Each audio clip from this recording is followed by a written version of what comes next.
आज सकाळच्या खूप साऱ्या पोळ्या उरलेल्या होत्या, तर मी विचार केला की चला आज पोळ्यांचा भुगा बनवूया। खूप दिवस झाले भुगा बनवला नाही आहे, त्यासाठी मी पोळ्या सर्व बारीक करून घेतल्या आहेत। त्यांचा हातानेच भुगा केला आहे आणि भुगा जेवढा बारीक करू तेवढं छान लागतं।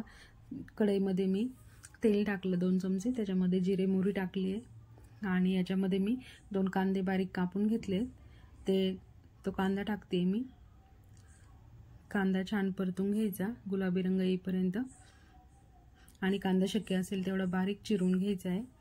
मी छोटे 2 कांदे घेतले होते, याच्यामध्ये बारीक चिरून घेतले ते आणि थोडेसे शेंगदाणे पण घेतले। कांदा थोडासा चांगला परतला की मग शेंगदाणे घालायचे। कांदा बऱ्यापैकी परतला गेला आहे, आता मी त्यामध्ये शेंगदाणे घातले। शेंगदाणे छान तळले गेले पाहिजे खरपूस, म्हणजे त्याची चव छान लागते, जशी पोह्यात लागते तशी।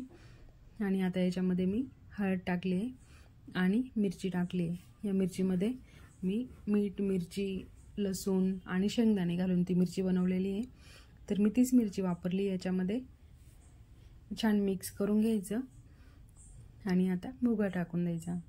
भुगा जर आपल्याला कोरडा वाटत असेल ना, तर त्यावर थोडंसं पाणी शिंपडायचं, जास्त नाही शिंपडायचं। जास्त शिंपडलं तर भुगा चिकट होतो, त्यामुळे थोडंसं पाणी शिंपडायचं, जेणेकरून भुगा नरम राहील। व्यवस्थित मिक्स करून घ्यायचं आणि पोळ्यांमध्ये मीठ आहे त्या प्रमाणातच मीठ घालायचं, थोडंसंच मीठ घालायचं वरून।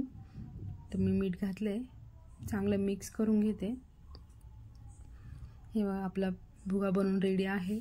त्याच्यामध्ये 1 चमचा वरून मी तेल घातलंय आणि मिक्स केलंय।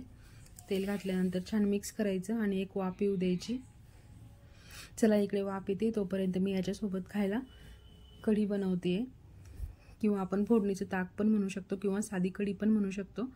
त्यासाठी मी 1 चमचा तेल टाकलं, त्यामध्ये जिरे, मोहरी आणि मी जी बनवलेली चटणी आहे ती टाकली, त्याच्यामध्ये चिमूटभर हळद टाकली आहे आणि आता वरनं ताक टाकते। हे बघा मी ताक टाकलंय, थोडंसं चवीनुसार थोडंसं मीठ टाकलं त्याच्यामध्ये। आपला भुगा बनवून रेडी आहे। तर चला, तुम्हाला भुग्याची रेसिपी जर आवडली असेल तर एक लाईक नक्की करा आणि चॅनलला सबस्क्राईब करायला विसरू नका।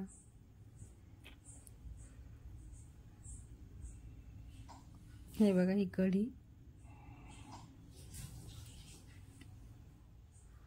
याच्यामध्ये अशी मिक्स करून घ्यायची।